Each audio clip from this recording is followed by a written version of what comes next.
As you can see, the willow has really taken over. There's also a few other plants like these woods roses in the foreground. There's a giant stand of willow with some milkweed in it, and we just got to get rid of it. This is prime land. We can irrigate this. It's close to the river. The soil is really rich, and we need to get rid of the willows. So we're making inroads, and we're making lots of a burn pile, and we're just going to keep going.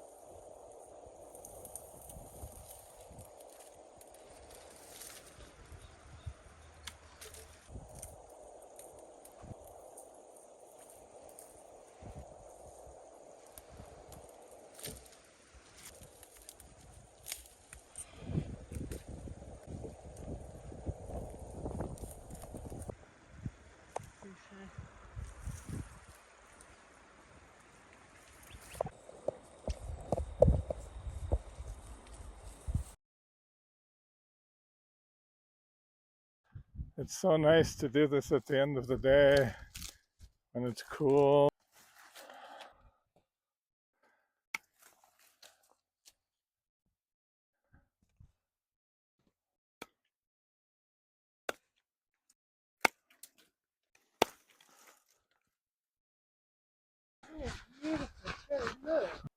Sweet. So lucky.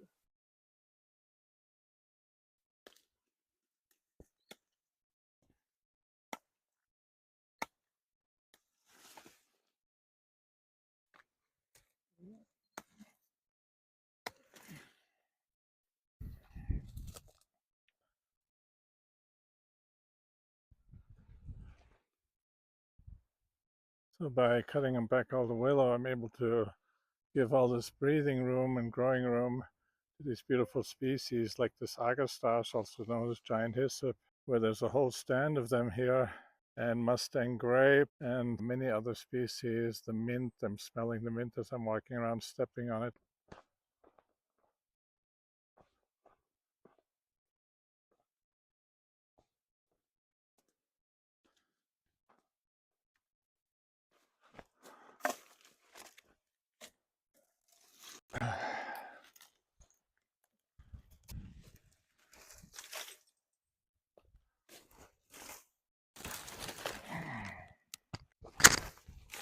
So what you can see here is all the tunnels that the wildlife has made through the willows. All these highways, tunnels that the dogs love to explore, and we're going to get rid of them, but there's plenty of places lower down, like down here, where the wilderness will be preserved and where the beavers can build their beaver dams and live in their lairs. There's plenty of wilderness. This is us harvesting juniper berries and seeds, which we're doing in our community, which I think helps the trees and makes a small contribution to fire mitigation. Also, you can already see that the lower branches here have been cut, which reduces fire risk. We're not working on our land this weekend because we're going to celebrate Margot's, our granddaughter, youngest granddaughter's second birthday, and so it's a bit of an off week. So we decided we'd share our distilling process with you, the wild crafting, a little bit from the land, and then we'll have more time on the land again soon. One thing to say about the junipers is that we checked them, we visited them the same time as we distilled our oil last year, and they weren't ripe yet. There barely were any berries, and I think it has to do with the very dry winter we've had, so that it seems like it delayed the junipers maturing. But now the berries are really big, juicy, succulent, full of aroma. They're going to make a beautiful essential oil and hydrosol. And yeah, there's something about the berries that just really, it's very unique. I think it's quite different from the wood. Hopefully you enjoy our process and you enjoy the essential oil.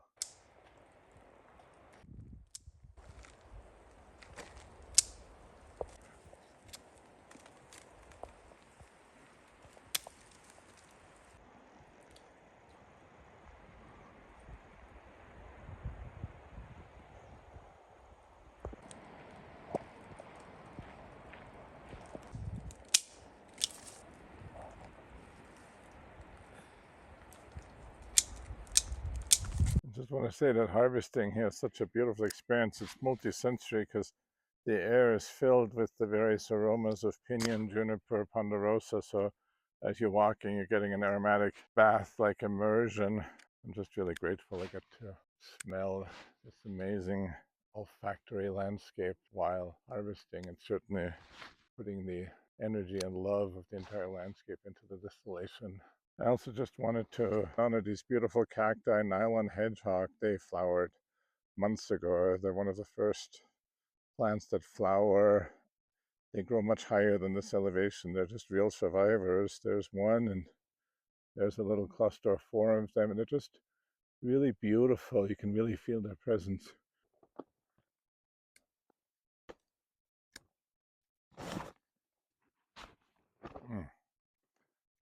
The smell is just incredible.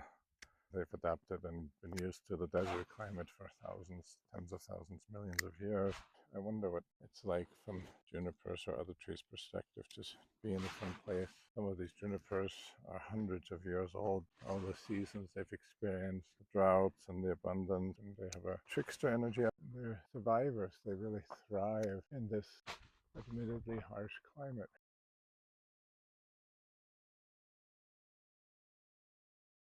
The juniper that we'd harvested in here, there was 116 pounds, which is a full still. It's coming out, so you can see the hydrosol and the oil. This is it with the berries. So we're distilling needles, berries, and some of the twigs, obviously. And we're very excited. Just even standing here, I can smell the juniper. And it's a beautiful essential oil. It's very, very, very emblematic of New Mexico, northern New Mexico. The junipers are really drought resistant. They grow everywhere.